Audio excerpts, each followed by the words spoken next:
আসসালামু আলাইকুম।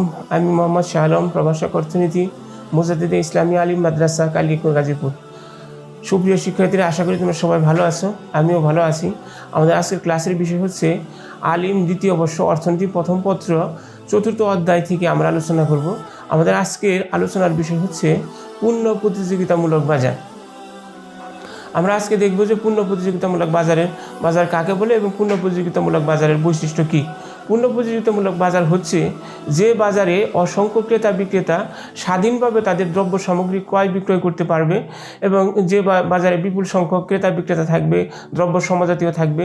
এই ধরনের বাজারকে আমরা পূর্ণ প্রতিযোগিতামূলক বাজার বলতে পারি। আমরা এখন দেখব যে পূর্ণ প্রতিযোগিতামূলক বাজারের কতগুলো বৈশিষ্ট্য। পূর্ণ প্রতিযোগিতামূলক বাজারের প্রথম বৈশিষ্ট্যটা হচ্ছে বিপুল সংখ্যক ক্রেতা বিক্রেতা।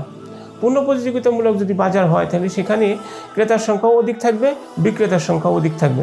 ক্রেতা বিক্রেতা উভয়ই দর কষাকষির মাধ্যমে দ্রব্য সামগ্রী ক্রয় বিক্রয় করার সুযোগ লাভ করবে। এই ধরনের বাজারটাই হচ্ছে পূর্ণ প্রতিযোগিতামূলক বাজার। পূর্ণ প্রতিযোগিতামূলক বাজারের আরেকটা বৈশিষ্ট্য হচ্ছে দ্রব্যসমূহ সমজাতীয় থাকবে।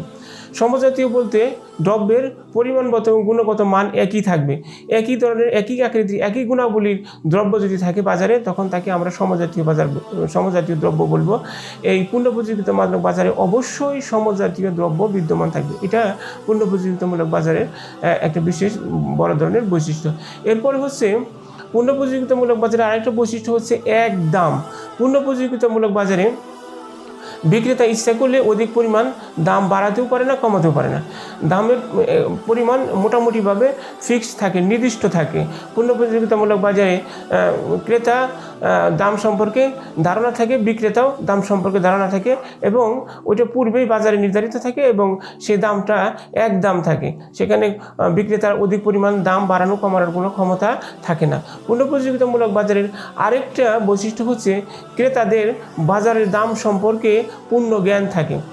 ক্রেতা বাজারে যাওয়ার পূর্বেই দ্রব্যের দাম সম্পর্কে ক্রেতার পূর্ণ একটা জ্ঞান থাকে যে কী পরিমাণ দাম, চাউলের দাম এবং অন্যান্য জিনিসের দাম সম্পর্কে তার পূর্ণ জ্ঞান থাকে এবং সেই অনুপাতেই সে বাজারে প্রবেশ করে এবং বাজার থেকে দ্রব্য সামগ্রী ক্রয় করে নিয়ে আসে। পূর্ণ প্রতিযোগিতামূলক বাজারে ক্রয় বিক্রয়ের স্বাধীনতা থাকে। এখানে বিক্রেতাও দ্রব্য সামগ্রী স্বাধীনভাবে বিক্রয় করতে পারে, ক্রেতাও দ্রব্য সামগ্রী স্বাধীনভাবে সেখানে ক্রয় করতে পারে। ক্রেতা যদি ইচ্ছা করে সে দ্রব্য ক্রয় না করেও ফিরে আসতে পারে, বিক্রেতা ইচ্ছা করলে সে দ্রব্য বিক্রয় করতে পারে, আবার নাও করতে পারে। তার মানে ক্রয় বিক্রয়ের ক্ষেত্রে ক্রেতা এবং বিক্রেতা উভয়ের পূর্ণাঙ্গ স্বাধীনতা কিন্তু পূর্ণ প্রতিযোগিতামূলক বাজারে বিদ্যমান আছে। বাজারে অবাধ প্রবেশ এবং প্রস্থানের স্বাধীনতা। ইচ্ছা করলেই ক্রেতা বাজারে প্রবেশ করতে পারে পূর্ণ প্রতিযোগিতামূলক বাজারে, আবার ইচ্ছা করলে সে বাজার থেকে বের হয়ে আসতে পারে। এটা কিন্তু পূর্ণ প্রতিযোগিতামূলক বাজারে আমরা দেখতে পাই। এটা পূর্ণ প্রতিযোগিতামূলক বাজারে আরেকটা বড় ধরনের বৈশিষ্ট্য। উপাদানের পূর্ণ গতিশীলতা কিন্তু পূর্ণ প্রতিযোগিতামূলক বাজারে থাকে। এখানে এটা পূর্ণ প্রতিযোগিতামূলক বাজারে শুধু দেখা যায় যে উপাদানের অবাধ প্রতিযোগিতা বা পূর্ণ প্রতিযোগিতা বিদ্যমান থাকে। পূর্ণ প্রতিযোগিতামূলক বাজারের একটা বৈশিষ্ট্য হচ্ছে যে এখানে বিজ্ঞাপন কোনো খরচ নেই। পূর্ণ প্রতিযোগিতামূলক বাজারে দ্রব্য সামগ্রী যেহেতু ক্রেতা বিক্রেতা উভয়ের ধারণা আছে এবং সেই অনুপাতে তারা দ্রব্য সামগ্রী ক্রয় বিক্রয় করে, অতএব এখানে বিজ্ঞাপন করার কোনো দরকার নাই। কারণ অন্যান্য বাজারের ক্ষেত্রে কিন্তু বিজ্ঞাপন অনেকটা খরচ লাগে। এখানে যেহেতু দ্রব্য সম্পর্কে ক্রেতা এবং বিক্রেতার জ্ঞান আছে, ধারণা আছে এবং ওই সম্পর্কে তারা জানে এবং সেই অনুপাতে তারা দ্রব্য সামগ্রী ক্রয় করবে। এই জন্য এখানে কিন্তু পূর্ণ প্রতিযোগিতামূলক বাজারে কোনো ধরনের বড় ধরনের বিজ্ঞাপন দেওয়ার দরকার হয় না এবং এখানে কিন্তু ক্রেতা এবং বিক্রেতার বিশেষ করে বিজ্ঞাপনের কোনো খরচ লাগে না। এটা পূর্ণ প্রতিযোগিতামূলক বাজারের একটা বৈশিষ্ট্য। পূর্ণ প্রতিযোগিতামূলক বাজারের আরেকটা বৈশিষ্ট্য হচ্ছে কৃত্রিম কোনো বাধা নেই। এখানে মানুষ দ্বারা, বিক্রেতার দ্বারা কোনো ধরনের বাধা সৃষ্টি করা, ক্রেতা ইচ্ছা করলে সে দ্রব্য যদি ক্রয় না করে তার প্রতি বাধা দেওয়ার কোনো ক্ষমতা থাকবে না। কারণ এই বাজারটা ক্রেতা এবং বিক্রেতার উভয়ের অবাধ স্বাধীনতা, উভয়ের অবাধ আলাপ আলোচনার মাধ্যমে যেহেতু সংগঠিত হয়, অতএব এখানে কারো ধরনের কোনো কৃত্রিম বাধা দেওয়ার কোনো ক্ষমতা বা এখতিয়ার নেই। পূর্ণ প্রতিযোগিতামূলক বাজারে আরেকটা বৈশিষ্ট্য হচ্ছে যে পরিবহন ব্যয় শূন্য।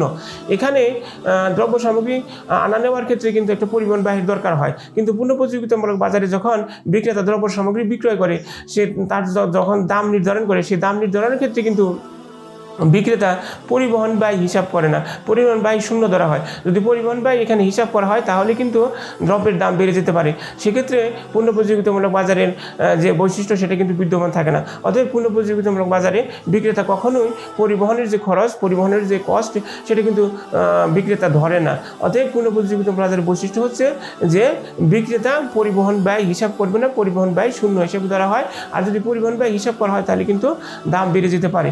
অতএব পূর্ণ প্রতিযোগিতামূলক বাজারের বৈশিষ্ট্য হচ্ছে যে এখানে পরিবহন কোনো ব্যয় থাকবে না। তাহলে আমরা যে বিষয়টি নিয়ে আজকে আলোচনা করতেছিলাম যে পূর্ণ প্রতিযোগিতামূলক বাজারের বৈশিষ্ট্য কী, তারপরেও আমরা সর্বশেষ যে বিষয়টা যে আমরা এতক্ষণ যে আলোচনাটা করলাম যে পূর্ণ প্রতিযোগিতামূলক বাজারের বৈশিষ্ট্য, আমরা আরেকটা বের দেখে নিই যে পূর্ণ প্রতিযোগিতা বাজারের মূল বৈশিষ্ট্যগুলো হচ্ছে বিপুল সংখ্যক ক্রেতা বিক্রেতা থাকবে, দ্রব্য সমঝোতা থাকবে, এক দাম থাকবে, ক্রেতাদের বাজারের দাম সম্পর্কে পূর্ণ জ্ঞান থাকবে, ক্রয় বিক্রয়ের স্বাধীনতা থাকবে, বাজারে অবাধ প্রবেশ এবং প্রস্থানের স্বাধীনতা থাকবে, উপাদানের গতিশীলতা থাকবে, বিজ্ঞাপন কোনো ব্যয় থাকবে না, কৃত্রিম বাধা থাকবে না, পরিবহন ব্যয় শূন্য থাকবে।